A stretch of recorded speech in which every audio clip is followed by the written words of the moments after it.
Глава 6. Изгря най-хубавият летен ден, който човек може да си представи. Ясно и чисто, от край до край се синееше южното небе, сякаш покров от светъл атлас. Дорде стигаха очи, се простираше равнината на загоре, гладка като тепсия, без нито едно хълмче, без нито една долчинка. В радостен унес се издигаше пъстрото цвърчене на птиците. Тъй ведро и спокойно бе всичко наоколо, сякаш само за песен и мирен труд бе създаден този Божи ден. Сякаш от двете страни на зелените хръсталаци не се дебнеха в смъртна омраза две войски, решили да победят или да умрат. Още през нощта император Анри обмисли и възложи за изпълнение новия си план. Избрани бяха Пиер дю Брашио и Никола дю Маи да водят отредите, които първи трябва да нападат. След тях идеше ред на Милон дю Брабан, а подире им следваха войските на Гийом дю Першуа и Лиенард дю Мелезъм. Жофруа дю Вилардуен трябваше да води един отред, който да намери врага и да остане наблизо, скрит и дебнещ, според навика на самите българи. Защото Анри знаеше, че е лесно да предизвика българите на бой, но мъчно е да ги задържи в равнините. При първото разколебаване те изчезваха в бесен галоп към непристъпните си планини. Задачата на Вилардуен бе тъкмо да ги посрещне и загради по пътя на бягството им към Хемската планина. Така че вместо българите да ги изненадат с внезапното си връщане и обграждане, самите те да бъдат изненадани от латините. Вечерта, преди да си легнат за кратка почивка, един от капеланите на армията на име Филип държа мъдро и насърчително слово на войските. Когато слънцето се издигна високо над небосклона, Анри построи и нареди войската си, като определи на всеки отред по 20 рицари. На всеки рицар даде по 100 сержанти, а за своето собствено прикритие остави 50 кавалери. Трите отреда ромеи остави най-назад преди ариергарда. Всеки отред носеше знамето на своята родна земя. Всеки рицар, всеки войскар бе облякал пълно бойно снаряжение. Капеланите отслужиха молебен, за да им бъде свети дух на помощ. След това изповядаха и причестиха войските. Кръста Господен предадоха на капелана Филип, който се качи на светъл кон и застана начело на авангарда, а щандарта на кръстоносците го пое Рене Дютри. Херолдите протръбиха на отредите да се разгърнат в боен ред. Зацвилиха нетърпеливо бранните коне, разтърсиха дълги гриви, заплющяха многобройните пъстри пряпорци на копията. Развяха се перата по шлемовете, заблестя под лъчите на слънцето цялата войска. От време на време лек ветрец донасеше далечния грохот, цвиленето на конете, виковете на българите. Анри обиколи всички отреди и отново ги насърчи с вдъхновено слово. Господа, ще ви помоля днес всички да бъдете братя, едни към други. И ако поради някакво недоразумение помежду ви има гняв или омраза, всичко да бъде мълчаливо простено. Още веднъж повтарям, не се страхувайте, бъдете смели и самоуверени, защото, ако е угодно Богу, днес ние ще ги победим. В този миг долетя бранник, който предаде вест от маршал Жофруа. Българите потеглиха вече. Войските им са най-малко 2 пъти повече от нашите. Ние сме на добре закрито място и ви чакаме. Като изслуша доклада на маршала, Анри смирено коленичи, прекръсти се и каза: Боже велик и всемогъщ, позволете днес да си отмъстим на българите, ако това е вашата воля. След това той свика бароните и за последен път напомни да не атакуват, преди да им заповяда, защото не бе вече нито детинска игра, нито забава, а жестока бран за живот и смърт. Сир, отвърна Пиер Дюдуе. Можете смело да тръгнете. И знайте добре, че само ако не ми попречи смъртта, днес не ще допусна да бъдете дори 4 стъпки по-напред от мен. Тогава Анри заръча да държат Баяр близо до него, завърза шлема си и заповяда да донесат императорските пряпорци. Като пъстър змей се проточи върволицата на авангарда. Широко се разля след нея останалата войска. Море от светлини и багри, тръбен зов и бойни викове. Все по-ясно залича насреща тъмната вълна на българската войска, която приближаваше към тях с бързина на орел. От удара на конските копита, от крясъците и звъна на оръжията им се разтрепера цялата равнина. Вече ясно се виждаха зелените им копия с дълги боемски острия, издигаща и снишаваща се, сякаш безкрайна гъста гора. За последен път бароните на авангарда предупредиха людете си. За Бога, не чакайте те първи да ни нападнат, защото известно е, че който в бран първи нападне живо и дръзко врага, той по-лесно ще го изплаши и разбие. Дано Бог не отреди никога честта на славата Томува, който не се държи както трябва в този изключителен час. Латините оставиха своите едри походни коне и се метнаха в разбоевите. След няколко мига двете войски наближиха съвсем близо една срещу друга и спряха. Латини и българи се виждаха ясно един други. Българите засвириха тревожно с бойни тръби. Вдигна се буря от барабанен ек. Настана миг на тръпно колебание. Спогледаха се побледнели латините, смъкнаха наличници, стиснаха силно до себе си щитовете. Капелан Филип препусна коня си пред първите редици с високо вдигнат сребърен кръст. Гръмливият му глас се разнесе заплашително сред глухия разбунен шум. Рицари на Светия кръст, не губете дързост. Имайте доверие в Бога, който изстрада заради нас толкова мъки и изтезания, който заради греха на Адам и Ева пое мъченическия път към Голгота, защото по-рано, заради късчето от хапана ябълка, ние всички отивахме в страданията на мрачния пъкъл. А чрез смъртта на Исуса Христа бидохме изкупени. Който умре тук заради него, ще отиде направо в лоното Аврамово. Всички тия люде с кожени дрехи, които виждате пред вас, не вярват нито в Бога, нито в Неговата мощ, а в първото животно, което срещнат сутринта. А вие, които сте добри християни, добри люде, събрани тук от всички страни по заповед на папата, изповядани и причестени от всякакъв грях, вие сте зърното, а уния там сламата. Заповядвам ви да се спуснете против враговете на Исуса Христа. И от Божие име ви прощавам всички грехове, които сте сторили до този миг. Капеланът отново издигна високо кръста нагоре и го размаха за благослов. За светия гроб се издигна мощен вик и латините боднаха конете си, спуснаха копията хоризонтално, препуснаха напред.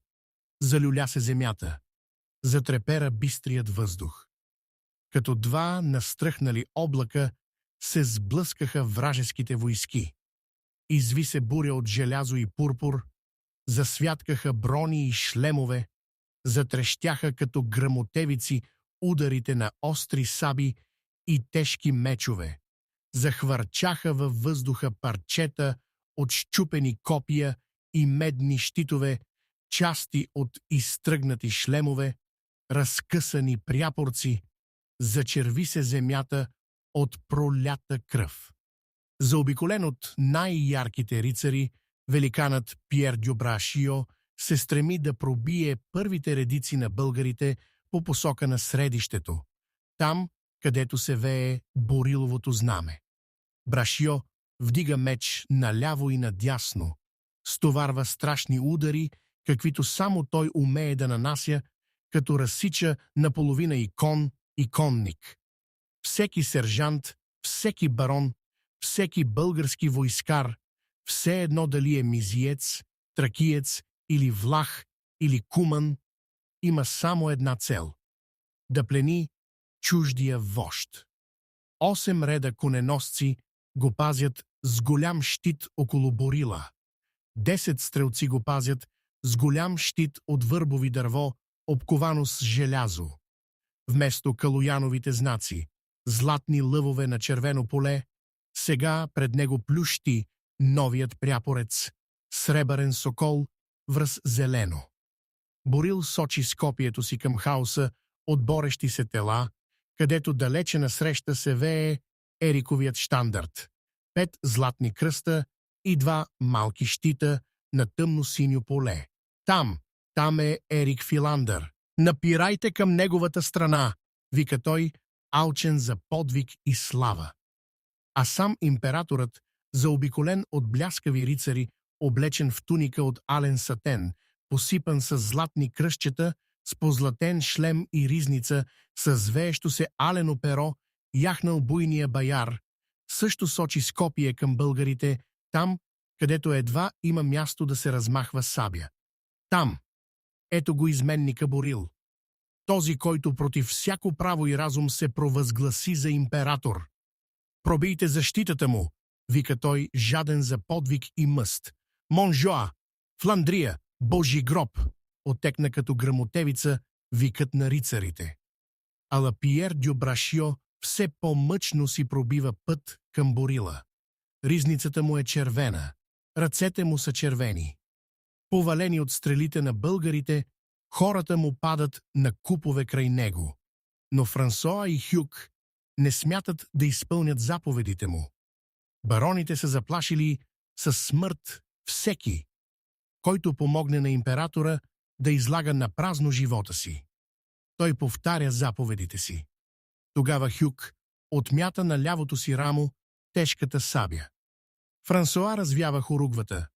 Анри сваля наличника си, стиска копието под дясната мишница. Стегнат от юздата, Баяр подрипва, издигайки високо глава във въздуха. Изведнъж българите започват да се огъват. Лявото и дясното им крило се отдръпват назад. След миг те полетяват назад. След миг те полетяват обратно, като ято чучулиги, подгонени от ястреби. Бързите дребни коне на куманите бягат като опънати стрели по посока на планината. Императорът издига до устата своя рог от слонова кост и свири за преследване. Дългият звук зове към подвиг и саможертва. Сърцата тръпнат в буйна тревога. Цялата конница на рицарите се спуща във вихрен бяг подир врага. Уловиха се най-сетне, шъпне тържествуващ Борил, защото в подножието на планината чакаха скрити още 10 негови отреда кумани и власи. Ала в същия миг пред авангарда му екна оглушителен звън на оръжие, зов от тръби и кларнети, яростни и мощни викове. Монжоа, Фландрия, Божи гроб! Какво бе това? Борил прехапа устни в смъртна тревога. Лицето му стана бяло като платно. Те падаха сами в клопката, която бяха устроили на латините. Сами ги бяха научили на своите бранни изкуства. Прав беше алагатор Рекират, като искаше да ги нападнат още след поражението при Боруи. Отредите на маршал Жофруа дю Вилардуен излизат от засадата си, заграждат пътя на врага, нахвърлят се върху самото главно ядро на Борила. Изненадани и смутени, българите се втурват от всички страни към царя, мъчейки се с отчаяна съпротива да го спасят от плен. В това време пристига преследващата латинска конница. Всички се смесват в хаос от свилещи коне, диви бранни викове, съскащи стрели, ек от звънливи удари. Отрядът на Никола Дюмаи се спуща да разчупи непристъпната стена на Бориловите копиеносци. С саби, стрели и копия латините нанасят мощни удари по щитовете на защитниците, трошат копията и шлемовете им, повалят ги с тежко храсване на буздуган по наличника. Копиеносците на Борила се струпват на куп пред страшния отред и откриват за миг левия си фланг. Един латински войскар се промъква и замахва с копието си право към врата на Борила. Тогава княз Йона пришпорва коня си, спуща се като орел, изпраща една стрела в ръката на смелия войскар. Латинецът улучва зле и промушва гърдите на царския кон, който изцвилва от мъка и подскача на задните си крака. Стратор Константин се спуща и блъсва с копието си гърба на войскаря. Копието му се счупва, той го захвърля, изважда сабята си и поваля латинеца с един страшен удар по шлема. Нови тълпи кумани и българи се сгъстяват, образуват желязна стена с щитовете си пред Борила, а в това време други му правят път назад. Стратор Константин върти сабята си в кръг и поваля всичко наоколо си. Една гавелота се забива в окото на царския кон, той пада, завърта глава в пръста и повлича Борила след себе си, като затиска бедрото му под шията си. Алагатор Рекират веднага се спуща, измъква царя, дава му собствения си кон и с извитата си сабя почва да коси враговете, които напират все по-бързо. С последни усилия българите се мъчат да продължат битката до край, да опитат до край променливата игра на бранното щастие. Везните на победата невярно играят и винаги се наклоняват решително в последния миг, който издържи до край. Войводите преценяват опасното положение. Вместо да обградят, сега те са обградени.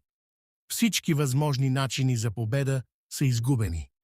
Ала остава все пак още едно. Последното. Този, който стои начело, той да тръгне начело. Един сполучлив пробив ще ги спаси. Сега Калоян сам би застанал пред тия, които са решили да умрат. Би грабнал от ръцете на знаменосеца си своя пряпорец и би тръгнал с отчаяна смелост срещу смъртта, готов да победи или загине с чест. Стратор Константин предлага на царя да свири за сбор около себе си, за борба до последния човек, за борба до край. Ала Борил бледнее разтреперан, загубил всяка дързост, смъква предпазника на шлема си, с бърз поглед се уверява в опасното положение и под прикритието на кумански щитове почва да отстъпва все повече назад. След това, заграден от 9 копиеносци, се спуща с до врата на коня, глава, в безумно бягство по посока на планините, изчезва. Само облачета прах остават следа от лекокрилите жребци. За да не забележат латините липсата на царя, Алагатор Рекират връхлетява буйно и внезапно в ядрото на Никола Дюмаи, явно решен да пожертвува живота си. Мнозина следват примера му, като се надяват да увлекат останалите храбреци. Поразени от такава безумна дързост, рицарите се разколебават, почват да се огъват, някои хвърлят оръжието си и обръщат конете си назад. Уплахата се шири из редиците им. Още малко и цялата им войска ще бъде обхваната от заразата на ужаса. Те тръпнат от спомена за преживените в миналото поражения. Самото име българите идат, ги караше да губят смелост, да се спасяват, докато е време. Но веста за бягството на цар Борил се разнася с чудна бързина от лявото до дясното крило на българите, които вече са се сгъстили в непробиваемо ядро. Те се оглеждат смутено. Никъде не се вижда да се вее царският пряпорец.